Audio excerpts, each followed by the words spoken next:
Thank you, Madam Speaker. Madam Speaker, we on the minority side have come to accept that in this House we are going to have to contend for the next 4 years with the prevalence of acute short man syndrome on the majority side.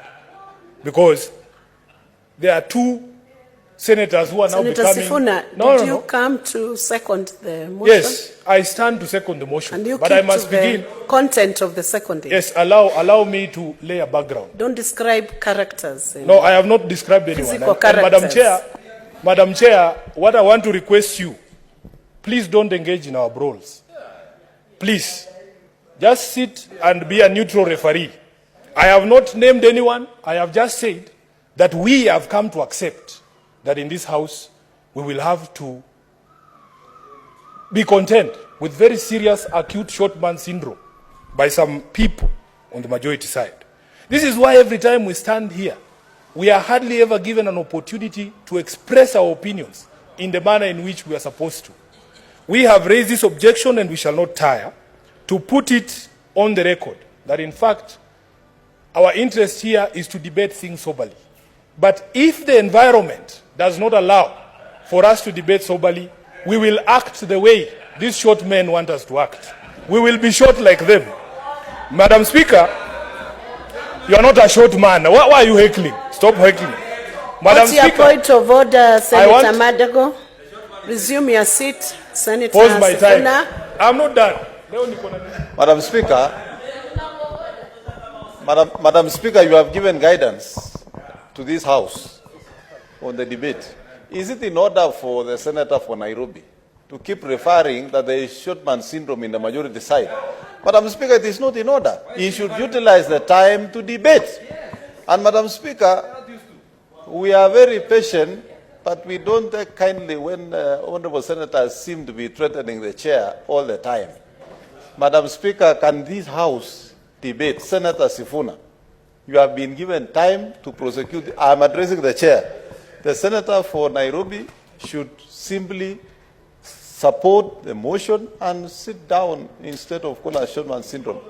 Otherwise, you cannot threaten us, the senator for Nairobi. For the first time, I have also spoken about this thing of threatening, and you know I rarely speak about these matters of things that look like discipline.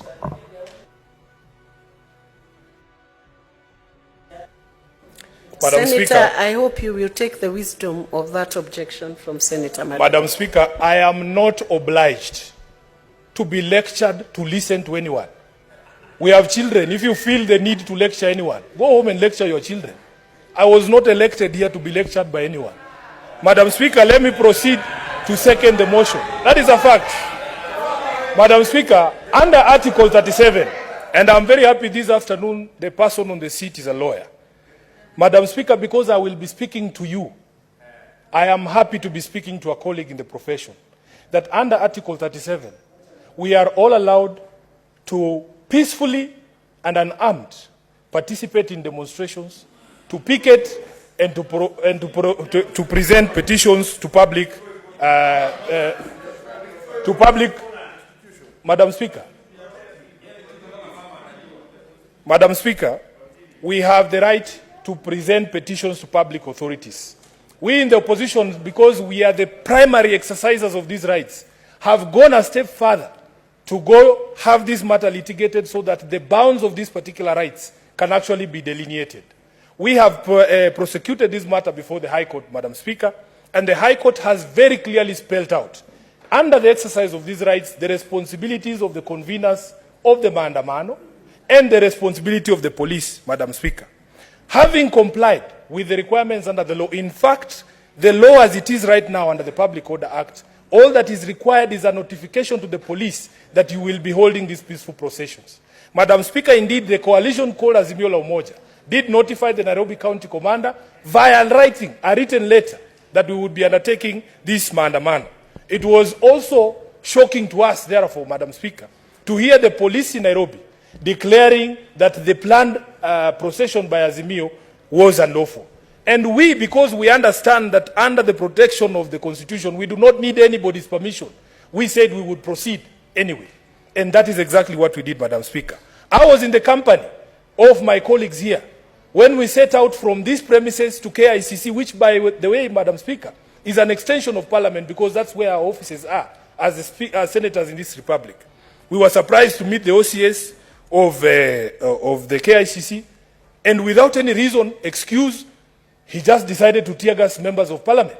And you could see, Madam Speaker, me following him to ask him, what is it that we have committed so grave that you want to tear gas us? Madam Speaker, we have decided that there will be individual responsibility on police officers. Not every police officer on that day misbehaved. And we have said kudos to all the police officers who observed Article 37. But there are few elements who still don't understand the breadth of this particular right, Madam Speaker. We have identified the OCS for KICC and a DCI officer, Madam Speaker, who was targeting members, including myself, with live rounds on Wabera Street, Madam Speaker. I want to tell the people who laugh and joke about these matters, luckily, because all of you are my colleagues, in the event that I meet my demise in the streets, my family has assured that they will set aside a tent for honorable senators.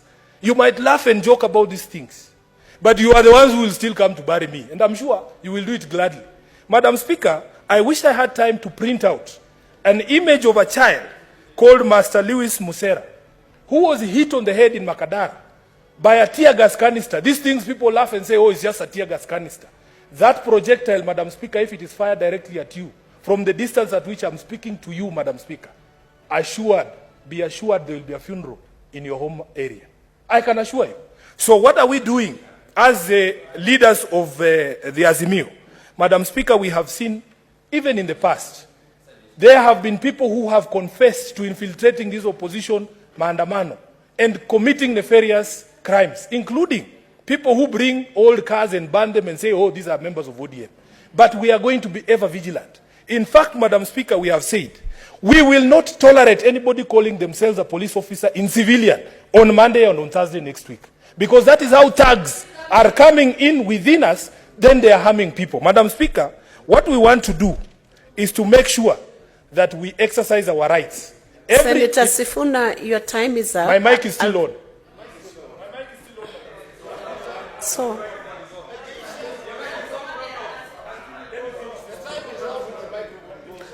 Senator Sifuna, let me give you half a minute to finish the sentence you were speaking.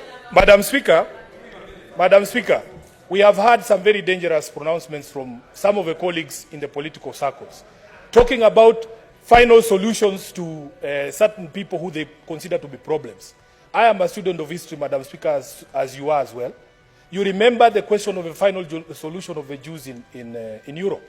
We shouldn't be using such language. By the time you are resorting to violence, it means you have lost the argument. Engage us in robust debate the way we are doing here. If you are unable to engage us, please remove the police so that we can deal with you straight, mundo ko mundo. Thank you, Madam Speaker. Seconded the motion. With all my body parts, I second the motion. Honorable Senators,